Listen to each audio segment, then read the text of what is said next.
Hi everyone, thanks for tuning in. Today we're going to take a look at Monster Slaughter by Ankama Games, who originally has done Crossmaster series.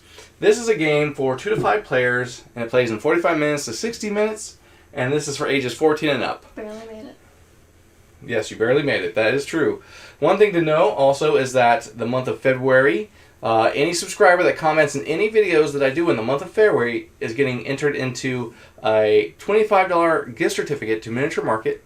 So all you gotta do is be a subscriber and comment in any of those videos from this month, February 2020. Okay, another thing to note is I'm going to provide a link for this game that you can look at GameNerds.com if you wanted to check that out. But maybe you'll wait till the end of this review to see what your thoughts are. So, one thing to know about this game is that you are not playing as heroes. Traditionally, when you think of Monster Slaughter, you're trying to take out monsters. However, you are actually the monsters trying to slaughter the partiers, teenage partiers, who are the quote-unquote victims here. And so you have monster factions, and they play as a family. So you have like a mommy, a daddy, and a child monster. And the monster faction is trying to scare the victims into different rooms so they can, out them. However, there's also other monster factions that are trying to do the same thing, and they're going to play cards on you when you're trying to attack to give the victim special abilities or special weapons to fight against your monster. Kind of the take that type game. So enough talk, let's take it on the table and see how it's kind of set up and give our final thoughts. Monster Slaughter by Ankama Games is a 2 to 5 player game that plays in about 60 to 90 minutes for ages 14 and up. As we look down here, we got the game board. Zoom out because it does take up some room. 3D model cabin with various rooms, and then they have doors that can be opened and taken off as they've been smashed through by the monsters. We have various tokens over here for different scenarios. And we have flesh tokens that provide points. So we have 2 points, 6 points. We have bone token for when the victims are, no longer in the game. And then we have brain tokens here. Then we have barricaded doors to switch out when the victims barricade doors. And then in here we have sets of different tokens, which I'll explain here in a second. I have them individually bagged because then that's 5 players. Each player would get one of those bags. Various dice. We have the moon cards. We have some search cards that provide events. Here's some other search cards. These are generic ones that kind of are thrown into the game. And we have the victims here. As you can see, there's a cheerleader, partier, kind of the geek nerd, the jock, the geeky, smart, nerdy girl. These 5 here are part of the actual game. Then we have surprise guests, because this game plays as if it was a bad movie or a horror movie, and so you have special guests that might pop in. So obviously you can tell by looking at who these characters are and tell who they're supposed to be. However, they have different names, I'm sure. But obviously this looks like Doc Brown. This looks like Ash. If you look at his miniature, you have a shotgun and a chainsaw for a hand. And then here, he is holding what looks like a flux capacitor. And then we have this guy, I'm not sure what he's from. Then we have a Ghostbuster, who kind of looks like Egon. And we have Indiana Jones. Then we have different monster factions. As you can see, we have the werewolf faction, which you'll get 3 cards. When a monster faction is selected, you also select their search cards.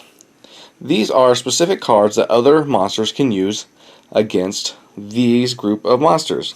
And so if you look at the vampires, again, they have their own set of unique search item cards. Then we have the golems or the Frankensteins. And then we have the maniacs. And then we have the aliens. We have the mummies. And we have the zombies. And there's a family. There's a mommy, daddy, and a child. So for instance, this is the child wolf. He's on a skateboard. We have this one that kind of looks like Little Red Riding Hood. And we have the big bad wolf here. And then you look through, then if you obviously look at the maniacs, you have what looks like Jason. And I'm not sure who this is supposed to resemble. However, but this resembles Chucky. here, you can see. And then obviously the aliens, and then the mummies, which kind of look like pharaohs. And then the zombies. Go back to over here. As we look at the special guests, you'll have one card, one miniature, one token that actually goes over here to signify what color of cube you'll use. Then you have one of these that will go to each player, and I'll explain what those do in a moment.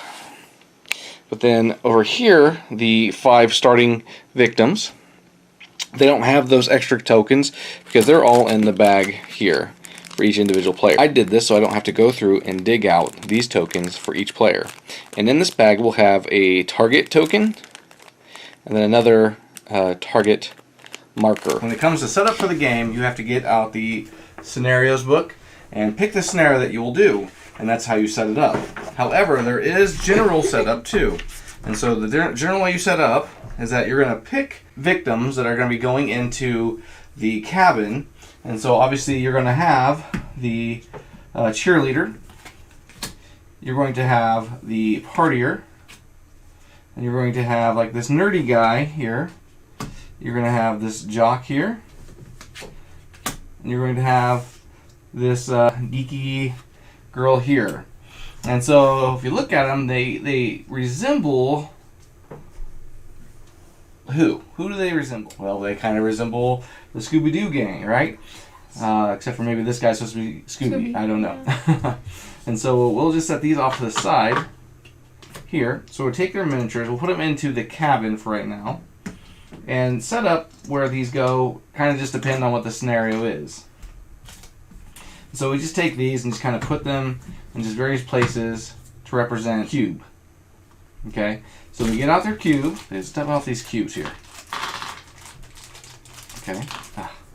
Some of them won't use. So like the clear, the gray, and sorry, the black and the gray won't be used. And then we look at these cards here, and they tell us how many life they get. So if we look at this partier guy, he's red, and he'll start on 4 life. Put him back in here. And then we have the cheerleader who starts on 4, and she is pink. We have the geeky girl. She's kind of smart, so she can survive a little bit longer, and she is yellow. We have the jock. He's at 4, and he is currently green. And then we have this nerdy guy. He's blue, and he's going to start at 3, so he's not too bright, apparently. So put those there. We'll set those right there like that. Then we have the various dice here. We'll just move these off to the side. Then we take these bone tokens over here, and we put them on this bone here. Put it next to it.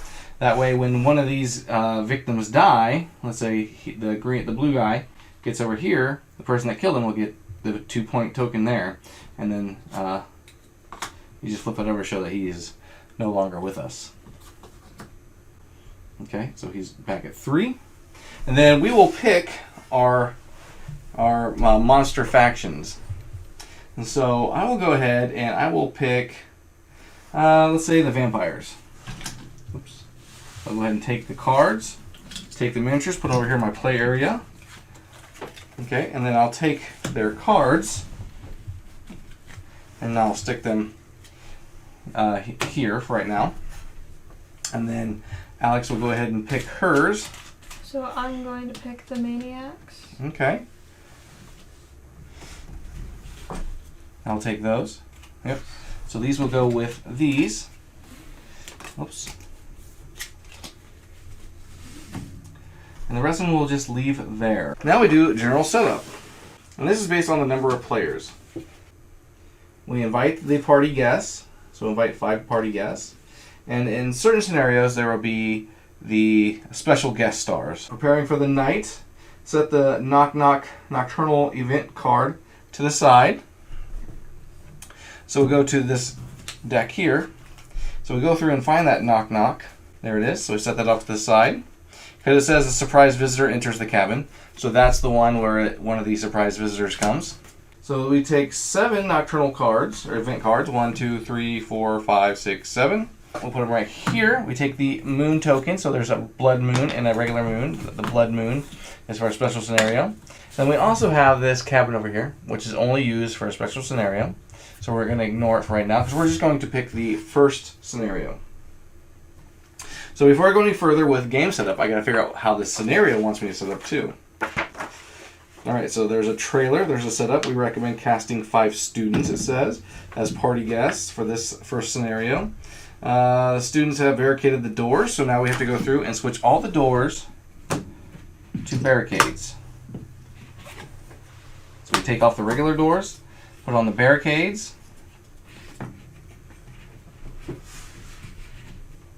And you may have to bend the corners of the doors that a little wider so that way it can slide on.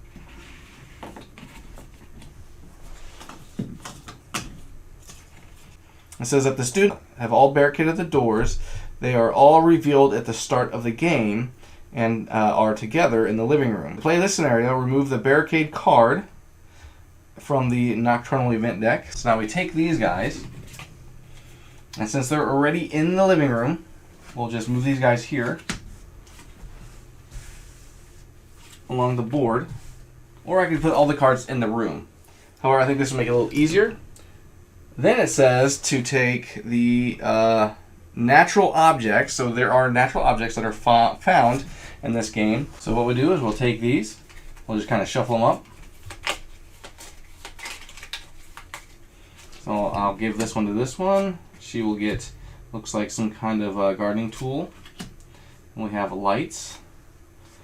We have, looks like a gun. Flare gun maybe. And then he gets a saw. His other 2 cards get set off to the side for right now, because now we have to build the search deck. So we take the trap cards. They are signified by these symbols here, little traps in the corner. So we take those. Let's go ahead and just stick those with these ones. Alright. Then we're going to take the monster faction cards. So we have the maniacs and the vampires here. So let's go ahead and put those, with those.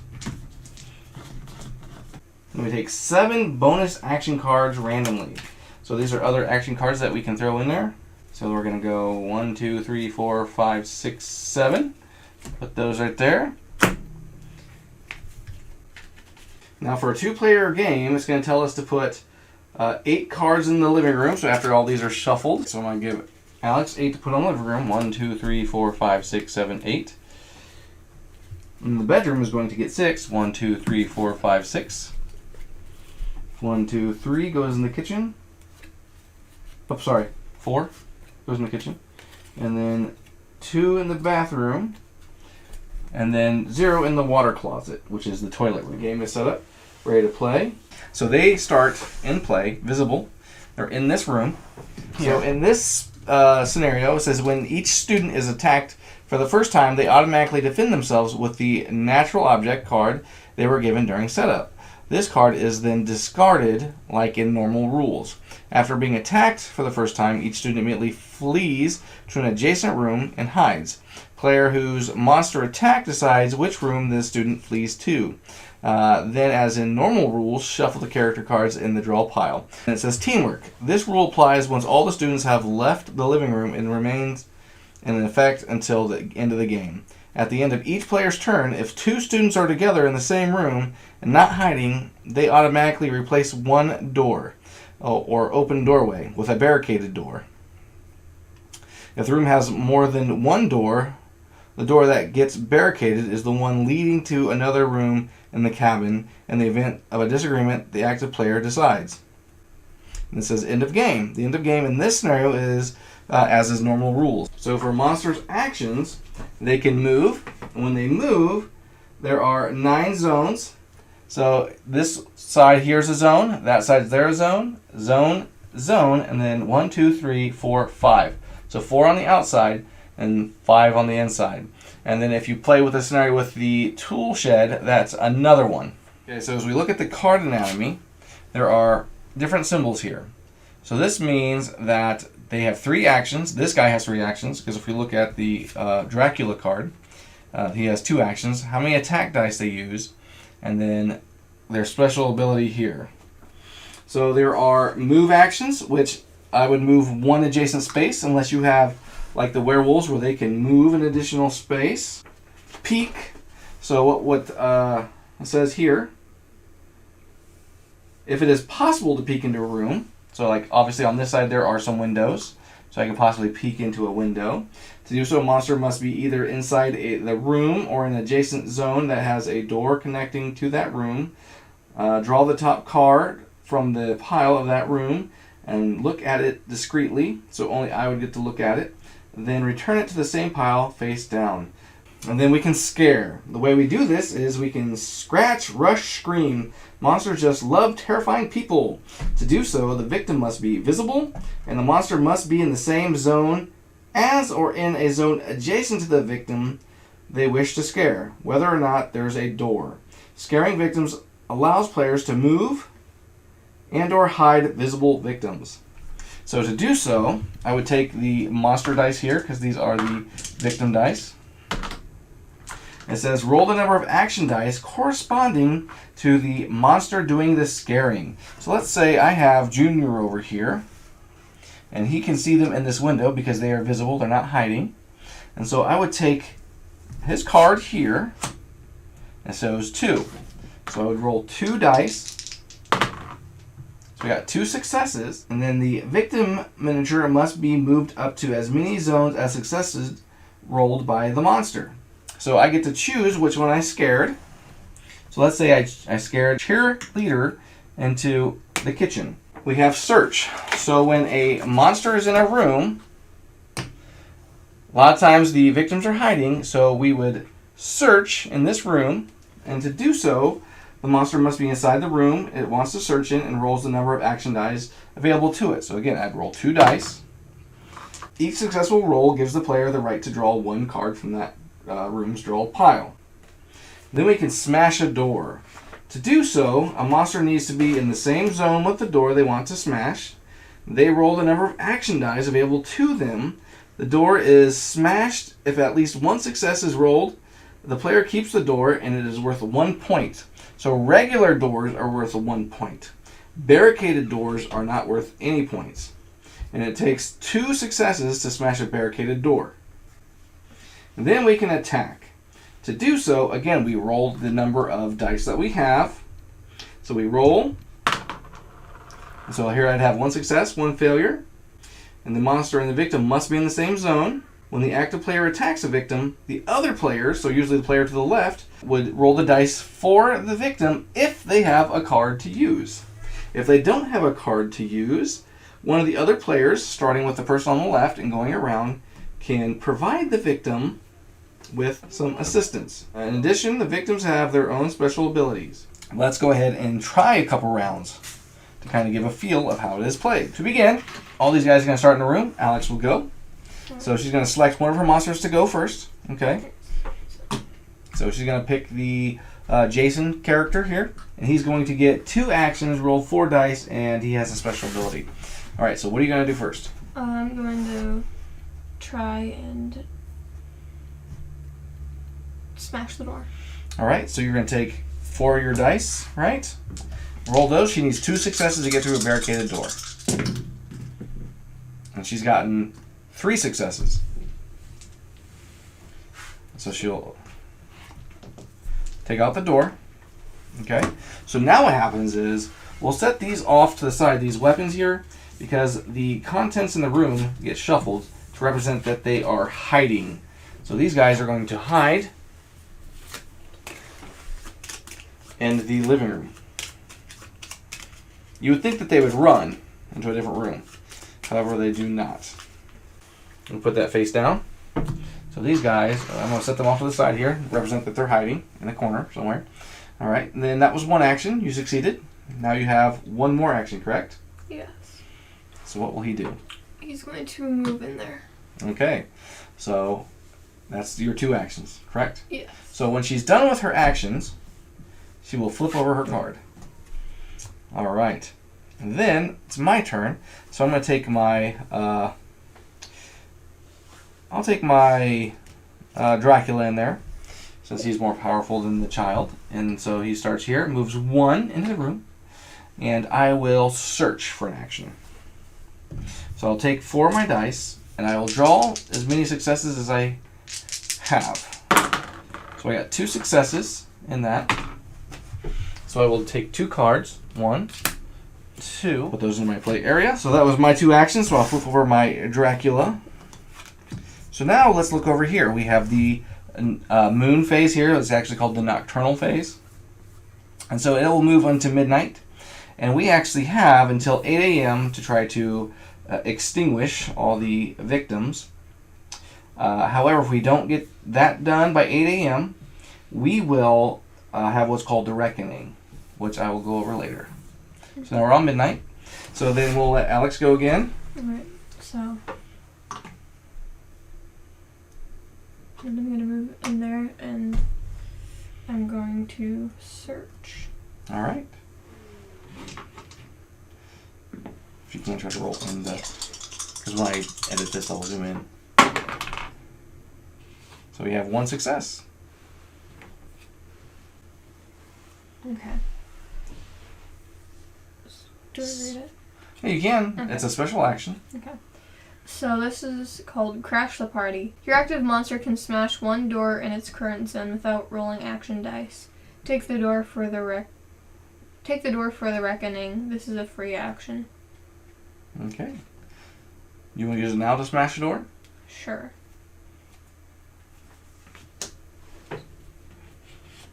Alright, so she smashes that door, and it becomes my turn. So now I will use Dracula's wife. So I'll move, and she gets 2 actions. So I will search again. So I'm going to take her 3 dice. So I'm going to get 3 successes. So 1, 2, 3. And then we're going to get her, and she was here, and he had this weapon. So now those 2 are visible in the room.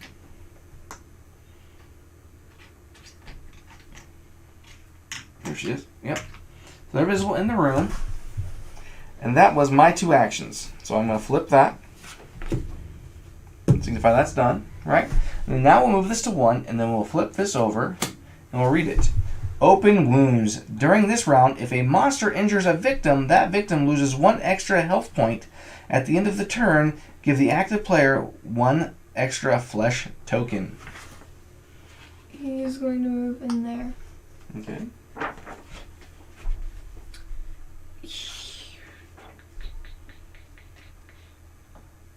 He's going to search.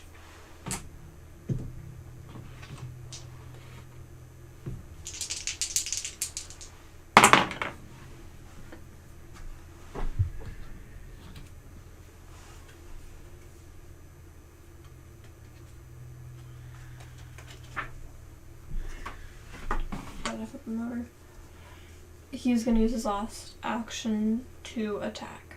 Okay, who is he going to attack? He's going to attack. Okay. And so there is another victim in the room. Yes. So he will use his weapon here, so we'll get 4 dice. Okay. So you're going to roll your number of dice against these. So roll them in here. So I got 3 successes.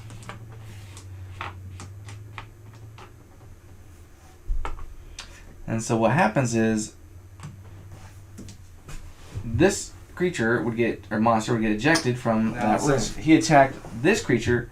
He's going to run away to a different room. So let's say he runs to, and it says here that actually the active player gets to pick which room he runs to. So she will pick which room he runs to. We'll go in there. All right. So he's used this weapon. That's gone. And then we'll take this and shuffle it into the kitchen to represent that he is hiding. So I'll just lay the miniature down to represent that it's not in the room, it's hiding. My kiddo will go in there. And that was 1 movement because he would have started here. So 1. Now he's got 2 more actions. He is going to attack the geeky girl over here. And so he takes 2 dice, and she has a fog lamp, so she'll roll 2 dice.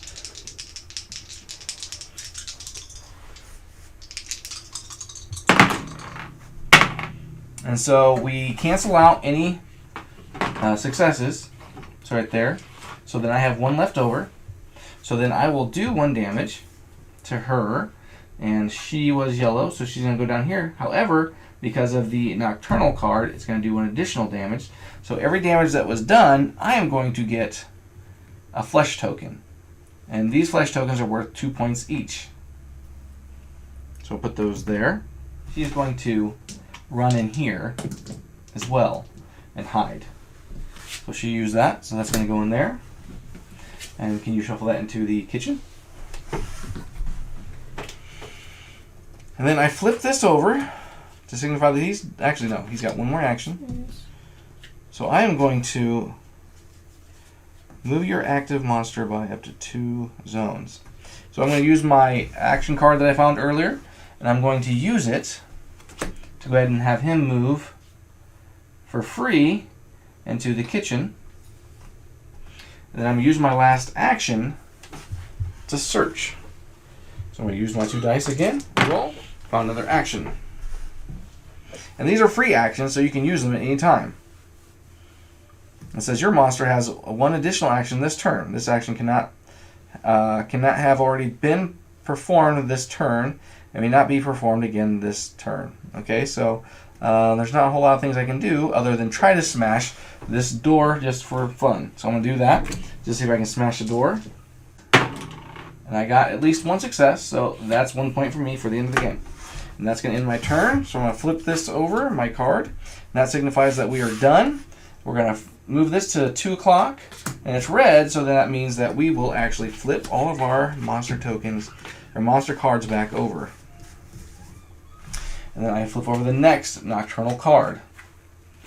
It says, Confusion. The monsters are confused. Their successes count as failures and vice versa during this turn. So successes are failures and failures are successes.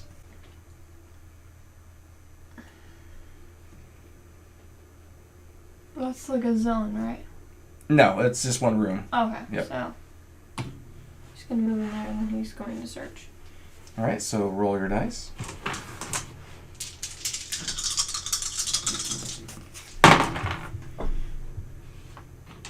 Sorry, I have 2 traps. Okay, so let's resolve the first one. Okay, so that was the first one. So traps are resolved differently. Traps are resolved 1 at a time, so let's say she didn't actually draw that card yet. So it says, a grenade just exploded, your search is over, roll 1 reaction die immediately. If successful, all monsters in the room are ejected from the room, and then the active monster may continue its turn. So this would have went back on top. So roll that, hope that you get a success, because it's going to be treated as a failure. And you got success, it's treated as a failure, so you're good. It does not go off. Then I'm going to choose Junior, and he's going to search in that room. Hopefully I get some successes. So I got 1 failure, which is treated as a success. So I'm going to search the kitchen. Alright, now it's a trap. It says booby trap. A booby trap just went off. Roll 1 reaction die immediately. If successful, your search is over and your active monster cannot perform any more actions this turn. So hopefully I get a success because it's treated as a failure. And I got a success, so it's treated like a failure. So I get to continue my turn. So I'll get rid of that trap. Then I'm going to search again. I got 1 failure, treated as a success again, and there she is. So I have 1 more action now. I'm going to use that action, so I'm going to stand her, oh, she's already standing up, and I'm going to attack her. Now, do you have any cards that you want to provide her with? Yeah, so we'll provide her with that. Okay, so she is going to provide the victim with a crossbow with a stake in it. And so it's going to give the victim 3 dice plus 1 additional because it's against a vampire. So I'm rolling 2 dice against 4. So hopefully I get some failures here. Nope.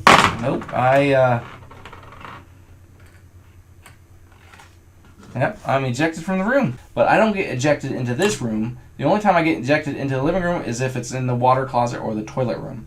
Instead, it's going to smash me through this door and outside as I lay in pain. That will stay visible. So she is in the living room. she is in the kitchen.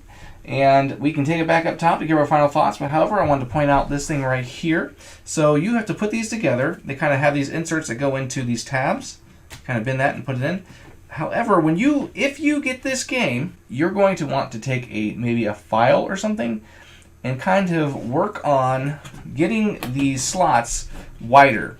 It's a really tight fit, and I noticed that it's actually causing some damage to the ends of the cardboard here. Because it's such a tight fit. And so before we take it up top, let's talk about the reckoning. When the moon token gets to 8 a.m., regardless if you've taken out the victims or not, you count up all your wound points here. So for instance, I was able to achieve a total of 4 points with the small time we played. We have fatal blows, which are the bone tokens here. Those would have got added if we would have taken anyone out. We have death orders. So the party guest died in a specific order. So like if I was to successfully take out her as the second victim to die, I would have gotten a brain token for being psychic. So that would have provided me that. If I was able to take out Bob on my third, again I would have got the marker here, and then gave me another 5 points. And then I'd count up my door. And then any tiebreakers, whoever has the most brain tokens. If not, if any one player actually was able to manage to get their target marker, and then so forth, the bone tokens and then flesh tokens. So that's what happens at the end of the game. So let's take it back up. So that's set up in some of the gameplay. So the components I really like about this game, the miniatures are done really well. The game itself, with the 3D aspect of the cabin, I really like. As I mentioned in the video, though, I don't care for how the side walls fit into those slots. Mm-hmm. And so in those slots, it's too tight. And so again, you may think about maybe getting like a file or something to kind of widen it just a little bit so it can slide together. There's enough tension on the cardboard to keep it inserted. So you don't have to worry about, even if you do loosen up those slots, that it's not going to fall out because there's enough tension, like I said, on the cardboard itself. What do you think about the miniatures? I really like the miniatures. I also like how some of, I guess, the characters or the factions are almost based on other things that you're familiar with, like with the victims being almost like Scooby-Doo characters or the maniacs being almost like horror movie characters. Mm-hmm. And then I like the aspect of the 2 different dice sets. So you have the victim dice and then the monster dice, so there's no confusion there. There's a lot of tokens, so there's, in some scenarios it's going to be a little fiddly because you have all the different tokens. However, the point tokens that actually look like slabs of steak, which I'll show you here. I have one. And so right there, it looks like a steak. It's got a 2 point on the other side. And the other one is a brain for, like, again, being psychic and knowing your order of which order the victims will die in. The doors, however, are pretty nice. However, I wish that they were a little bit wider. Actually, matter of fact, I wish they were plastic. And the reason I say that is I actually had a couple come apart, swing open, trying to stick it on the cabin, because sometimes some of them come so like they're actually stuck together almost like that instead of having a little bit of gap. And when someone tried to go put it on, it went boop, opened up. Overall, though, I like this game. It has a lot of take that, because you're giving victims cards to use against other players because you're thinking, oh, I want that victim to die in this order, and they are trying to take him out before I'm ready to have them die. And so give them this chainsaw, or give them this can of gas, give them this whatever, knife, or whatever that you found to give to them. And maybe it's like a crossbow with a stake in it that can be used against vampires. And so that is just another tool of the take that action, because against a vampire it gets 1 additional die. So what do you think about the game? I think you pretty much said everything. It's a really good game. Just the way that it plays is it's pretty smooth. As you also said, there's a lot of take that, and Okay, and so if you liked our review, again, there is a link below that you can follow to check out the price of this game on GameNerds.com. And if you are not a subscriber, go ahead and subscribe to our channel, and feel free to share if you like. And also don't forget about that $25 gift card to Miniature Market. And I do want to mention that we are going to live stream this soon. Not quite sure when, but perhaps this will come up a day or two after this video lists. And so, hey, look for that video. Hit that little bell icon if you haven't already so you can get notified when we do. And we'll see you guys next time.